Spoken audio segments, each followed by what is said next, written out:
Olá, gente, sejam bem-vindos à nossa aula número 1 sobre gases. Bom, nessa primeira aula, a gente vai começar falando sobre o gás perfeito. A gente vai definir aí o estado dos gases, ou seja, as propriedades físicas que definem um estado físico do gás, e também a gente vai trabalhar um pouco da lei dos gases, ou seja, a equação de estado de um gás, ela é estabelecida pela combinação de leis empíricas. Então, a gente vai ver como que são desenvolvidas essas leis empíricas e também como elas levam à equação que define o estado físico de um gás. Bom, antes de tudo, a gente se pergunta por que nós estudamos os gases? A matéria, ela pode se apresentar em 3 estados físicos principais, que são eles: o estado sólido, onde as forças de coesão, ou seja, as forças de atração são muito fortes, e então as partículas da substância estão muito próximas umas da outra. A gente tem um estado líquido, onde essas forças de atração não são tão grandes e a gente tem um pouco mais de forças de repulsão. E a gente tem esse estado gasoso. E no estado gasoso, ele é o mais simples de todos. É o estado mais simples, então, da matéria. E a gente pode idealizar de tal forma a desconsiderar as forças intermoleculares, ou seja, as forças de coesão, atração e forças de repulsão, a gente pode desconsiderá-las. E quando a gente faz essa idealização, a gente chama de gás ideal ou perfeito, ou seja, a gente vai desconsiderar as forças intermoleculares entre os gases. Já no gás real, as forças de repulsão e atração irão influenciar o estado físico do gás. Bom, pensando-se nisso, que a gente vai começar a nossa aula e a gente vai entender o porquê nós estudamos na físico-química, inicialmente, a parte mais simples da matéria, que é o gás. E para isso, a gente vai idealizar e desconsiderar inicialmente as forças intermoleculares.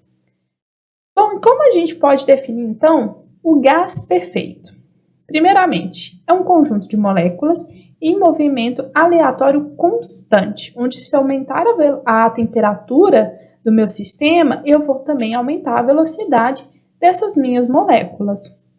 E a gente vai desconsiderar as forças intermoleculares, ou seja, elas não vão interferir. Bom, e que seria então o estado dos gases? O estado físico de uma substância, ele é definido por suas propriedades físicas, que são elas: o volume, ou seja, o volume que este gás está ocupando, a quantidade de substância, ou seja, o número de mols que eu tenho presente, pressão, a pressão que esse gás está exercendo no meu sistema, e também a temperatura.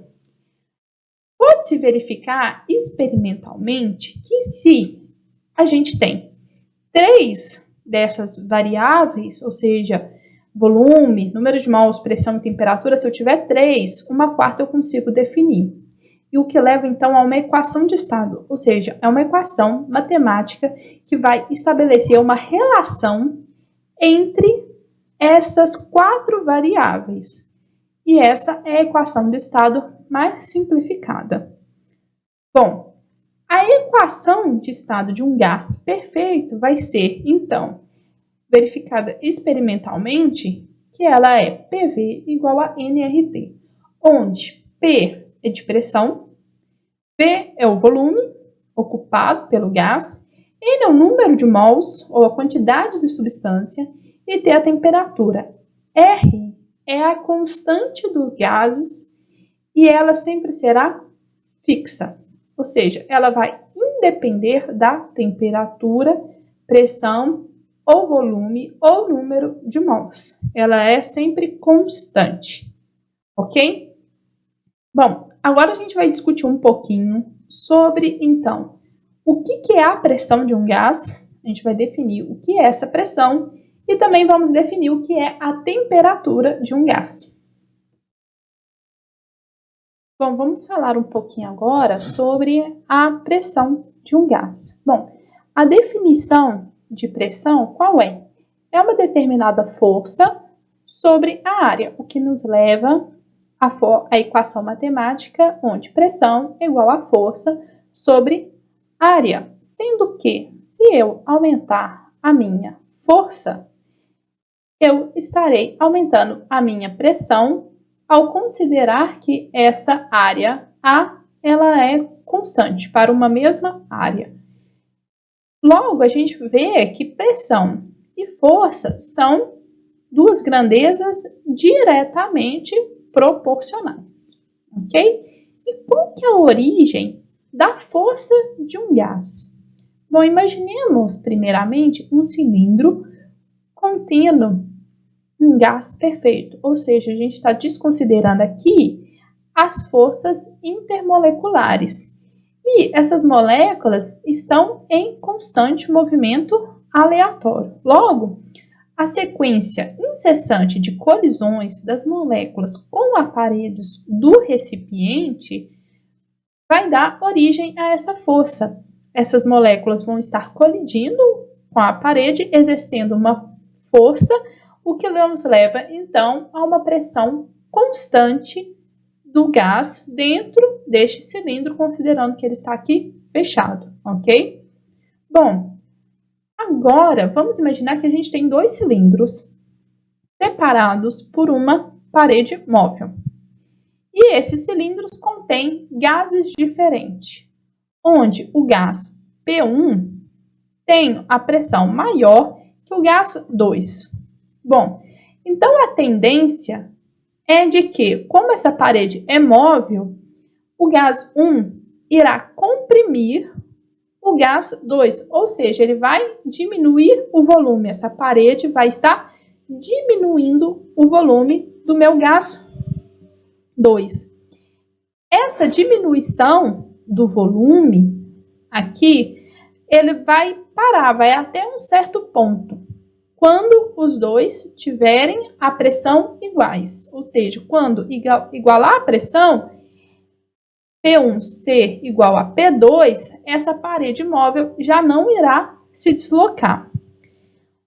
Então, imaginemos que dois gases em recipientes separados por uma parede móvel, eles vão atingir o estado de equilíbrio, quando as duas pressões forem iguais. Este equilíbrio que é alcançado é chamado então de equilíbrio mecânico. Vamos definir agora a temperatura de um gás.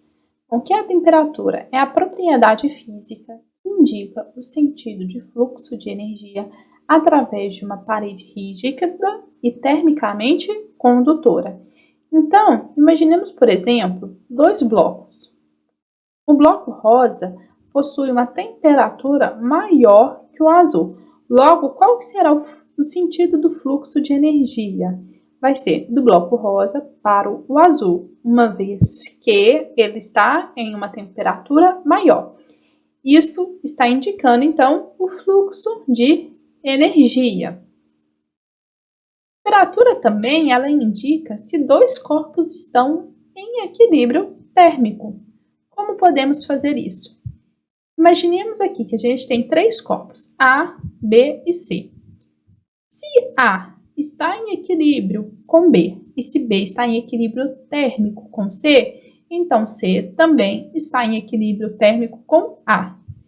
A isso nós damos o nome de lei zero da termodinâmica. Há dois tipos de fronteiras que podem separar dois corpos. Essas são diatérmica e adiabática. Bom, uma fronteira diatérmica é uma fronteira termicamente condutora, ou seja, ela permite o fluxo de energia. Agora, uma fronteira adiabática, ela é termicamente isolante, ou seja, o fluxo de energia não é possível existir. Um exemplo disso seria a garrafa térmica. Bom, vamos falar agora um pouco sobre a origem da termometria, que é o ramo da física que estuda a temperatura. Bom, vamos falar inicialmente da escala Celsius. Imagine, por exemplo, que a gente tem um becker contendo água passando do estado sólido para o líquido, marcando o ponto zero. E aí a gente tem um segundo becker que tem água do estado líquido passando para o estado vapor, marcando como 100. O que o Celsius fez?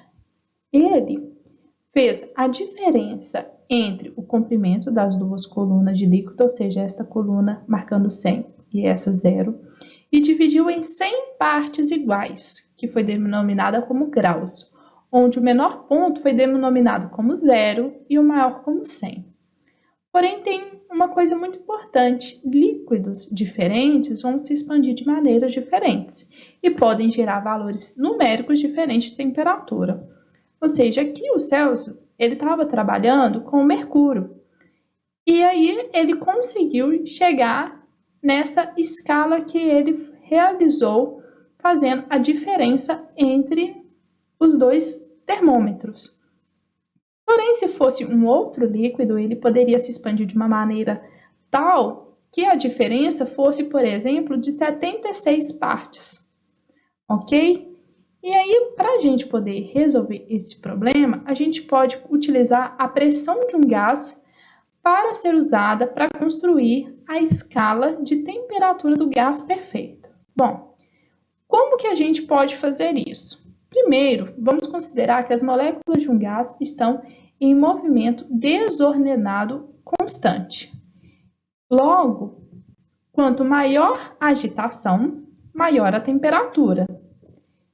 E, no caso, a temperatura mais baixa vai ser aquela que as moléculas estão em repouso. Essa temperatura mais baixa, onde as moléculas não têm movimento, vamos denominar como zero absoluto, ou seja, é a temperatura zero, onde as minhas moléculas do meu gás não têm mais movimento. Bom, pensando-se nisso, o que o Kelvin fez? Ele verificou que a pressão de um gás ela ia diminuir de 1 sobre 273 avos do valor inicial quando resfriada a volume constante de 0 graus Celsius a menos 1 grau Celsius. Isso se deu, então, como a pressão nula seria a menos 273 graus Celsius. E como que a gente chama, então, essa escala de temperatura? Ela é a escala de temperatura termodinâmica. A relação entre a escala Celsius e de temperatura termodinâmica vai ser tal: a temperatura em kelvins, que vai ser dada em kelvins, é igual à temperatura em graus Celsius mais 273,15. Bom, nós terminamos aqui a nossa primeira parte da primeira aula sobre gás perfeito. No próximo vídeo, temos a parte 2, onde iremos discutir, então, a lei dos gases. Continuem comigo aqui para a gente poder finalizar essa matéria. Beijos e obrigada!